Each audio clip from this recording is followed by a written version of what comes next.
utilise tous ces leviers pour faire en sorte que la transformation se passe le mieux possible et qu'il n'y ait personne, surtout, sur le bord de la route. Voilà. C'est un peu ce cadre-là.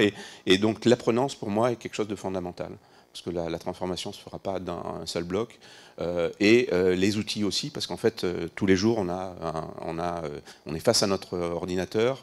On est surtout chez nous, on est dans une entreprise avec des processus extrêmement structurés. Et on n'a plus de temps, hein, en fait. On n'a plus de temps. Donc, comment on prend le temps pour pouvoir se transformer de bonne manière. Et ça, c'est vraiment, pour moi, une des clés et comment on dégage du temps. Donc simplifier, bien entendu, ça permet de dégager du temps, mais c'est pas suffisant. Voilà. Et du coup, le voyage qu'on a fait ensemble avec Thierry, qui a commencé pour moi quand j'ai découvert Sol, justement dans le séminaire Lean and Learn, puisque vous voyez bien, l'objectif de simplification, le Lean est là pour ça. Et ça fait que on a fait ce chemin-là. Donc je te repasse un peu la parole si tu veux. Oui. Ce que je vous disais en introduction, c'est qu'effectivement, et je vais rebondir sur le témoignage de Richard, le début du témoignage. Moi, il y a des mots qui me marquent beaucoup, c'est-à-dire qu'on voit que sur ces transformations, parce que la définition, en tout cas que moi j'en donne de la transformation, c'est qu'on va vers quelque part qui n'est pas défini. Hein. Tous les jours, il y a de nouvelles applications, tous les jours, il y a de nouveaux usages. C'est des changements sans fin. Voilà. Et on sait bien que face à la transformation, c'est quand on a la possibilité d'être acteur de cette transformation qu'on arrive à mieux la vivre. Hein, c'est le lien. Et je trouve que c'est pas un hasard que dans des grands groupes, ce soit des gens comme Richard ou comme moi qui soient emprunts, qui ont découvert l'intelligence collective seul. Ça allait pas de soi hein, dans nos parcours. Tu parlais de Digital Learning Expedition, mais finalement ça s'est transformé au niveau d'EDF en Digital Learning Experience, puisque le concept a dépassé finalement l'intention initiale. Alors, pour moi, l'intention dans ce que je vous ai raconté tout à l'heure, c'était finalement de faire comprendre aux acteurs de la droite, enfin de ma direction, mais en même temps d'un certain nombre de personnes qui étaient autour de moi, dont je pensais elles pouvaient être intéressées par le sujet, de faire comprendre qu'il y avait de nouvelles façons de travailler ailleurs, et que ces nouvelles façons de travailler, elles étaient bien plus agiles que celles qu'on a l'habitude d'utiliser par la force de l'habitude et la culture dans notre entreprise. Je ne savais pas où aller. Bon, je me suis adressé justement à Lucas, qui est dans ce petit cabinet, et je lui ai demandé où est-ce que je peux aller. Et puis il m'a proposé des choses, et puis je suis tombé sur le NUMA, qui me paraissait, je connaissais absolument pas du tout où j'allais mettre les pieds, mais on a fait confiance dans le fait qu'on allait sortir du cadre et aller voir à l'extérieur le plus loin possible. C'était ça en gros le challenge. Allons le plus loin possible par rapport à nos pratiques et regardons comment ça bosse à cet endroit-là. Voilà. Et effectivement, on a été sonné la première fois. Donc on a fait ça en novembre 2014. Hein, le fait de l'avoir fait début novembre 2014 avec une vingtaine de personnes qui étaient à la fois mon équipe et des gens qui représentaient un peu toutes les dimensions du groupe, mais qui étaient intéressés par le sujet, ça fait naître un projet. On verra ce que ça donne. Alors la saison, c'est venu parce qu'on a échangé avec Peggy Lou, parce que j'ai vu comment... J'ai commencé à voir comment ça fonctionnait dans d'autres entreprises qui avaient, de mon point de vue, un peu plus d'avance que nous, parce que EDF est parti un peu en retard, à mon avis, sur ces sujets-là. Et du coup, on a dit la saison 1, c'est faire 12 Digital Learning Expeditions, les mêmes qu'on a faites en essayant de les ouvrir à tout le monde. Donc on a appelé ça Digital Learning Expedition pour tous. L'ambition, c'était qu'elles ne soient pas destinées qu'à des... Zappy Few, vient qui veut. Alors qu'est-ce que ça a donné ça a donné qu'on les a faites, les 12, on a fait plus, puisque la Digital Learning Expedition avec la SNCF était pas dans le n'était pas, était pas imaginable au départ. Hein. Ce qui s'est produit, c'est que dès la première qui s'est déroulée le 15 janvier, vous voyez, hein, le 7 novembre, 15 janvier, première Digital Learning Expédition pleine, donc avec des gens de tous horizons, mais en fait les plus intéressés, en fait les plus motivés, les plus mobilisés. Hein, c'est un écrémage des plus mobilisés. Il y a des gens qui ont dit mais nous on veut faire ce qu'on nous montre. En gros derrière il y a des bootcamps.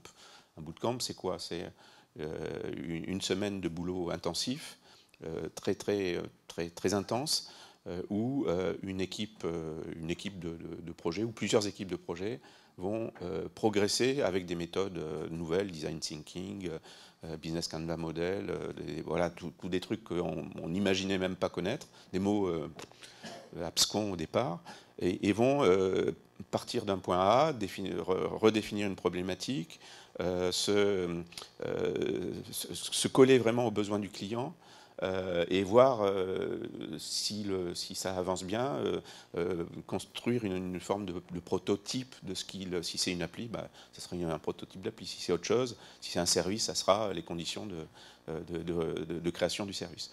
Et ça, c'est parti très vite. Donc on a eu Commerce qui est venu chez nous redéfinir le parcours client d'EDF, qu'on va voir d'ailleurs dans un an. Donc en gros, c'est en juin, donc ça s'est fait en mars 2015, et ce qui s'est fait en mars 2015 va commencer à apparaître, et c'est là qu'on voit la grande difficulté de nos grandes organisations, va commencer à apparaître pour vous en juin 2016. C'est un peu fou, mais en fait, on arrive à faire des accélérations assez énormes. C'est-à-dire que les gens disent, en une semaine, on a fait ce qu'on n'arrivait pas, on a fait des choses qu'on ne serait pas arrivé à faire, ou qu'on aurait fait peut-être en 4 mois. En gros, c'est l'ordre de grandeur. Mais quand on revient dans l'entreprise, finalement, les équipes qui reviennent se retrouvent dans un cadre qui n'est pas encore adapté à cette accélération, à ces méthodes de travail. Donc du coup, il y a de nouveau un frein, donc des écarts. Voilà, donc ça, on l'a fait. Donc on a fait, en gros, en 2015, j'ai finalement fait une vingtaine de digital learning expériences. Il y a une petite vingtaine de projets qui ont été accélérés dans des bootcamps. Alors l'idée, c'est de mélanger les projets. Hein. C'est de ne pas faire un seul projet, c'est de mélanger des équipes projets et de faire aussi de la fertilisation croisée dans ces trucs-là.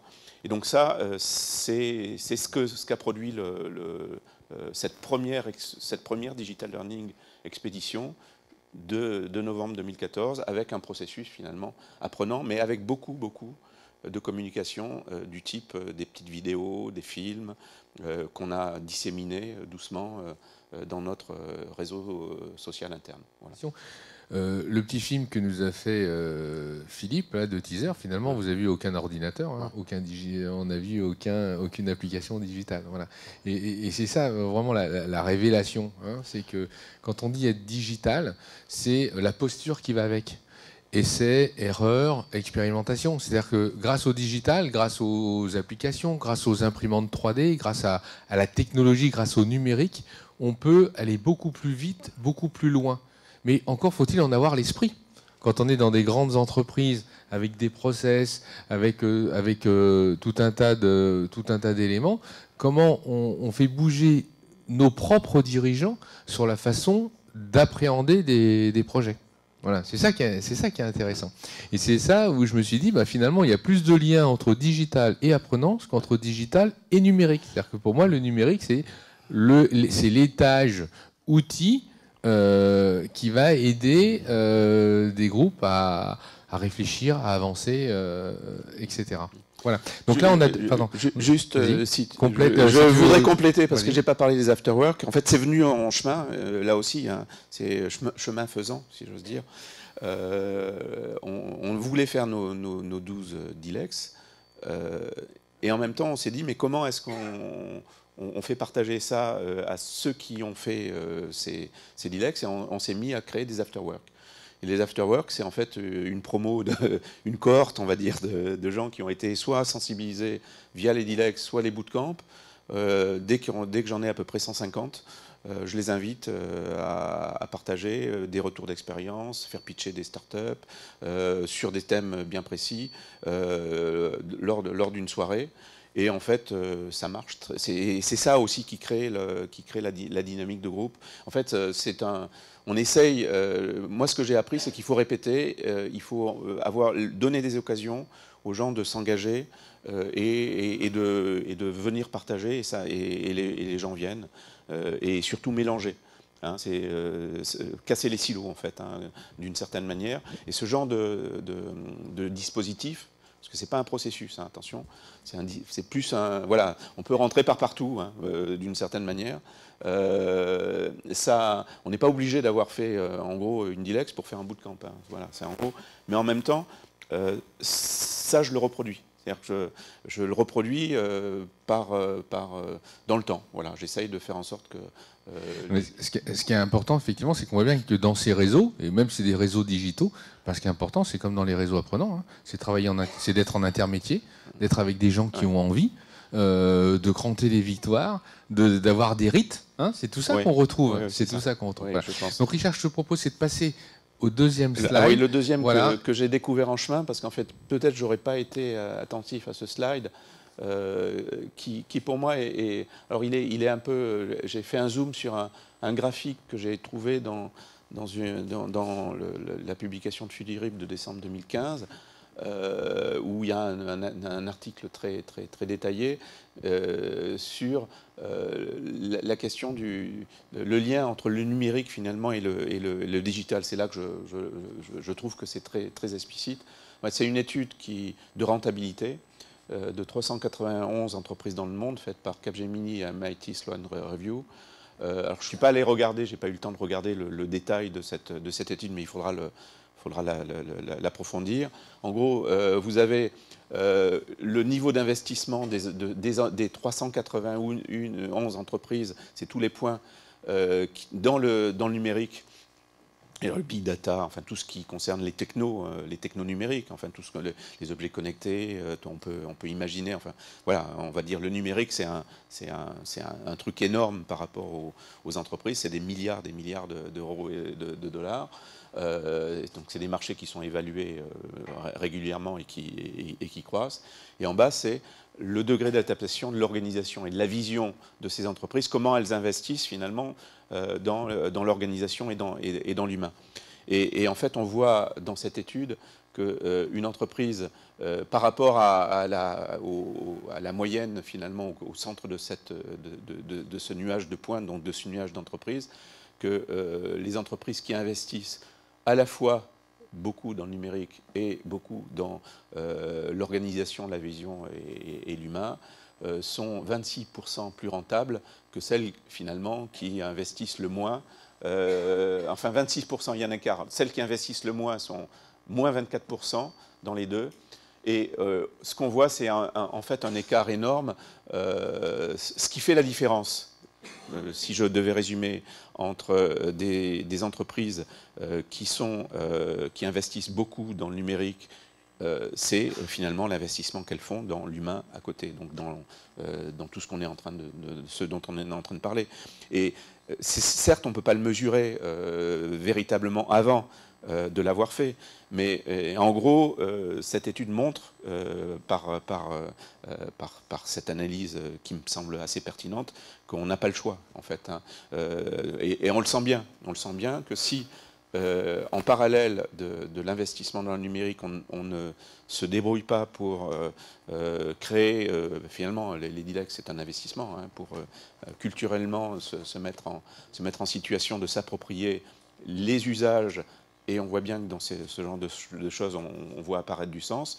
Voilà, on n'arrivera pas à rentabiliser les investissements qu'on fait, et ils deviendront inutiles, voire mal implantés dans nos organisations. Donc ce graphique me paraît important, surtout vis-à-vis de financiers, qui, on sait bien, ont du mal à mettre ce sujet en priorité.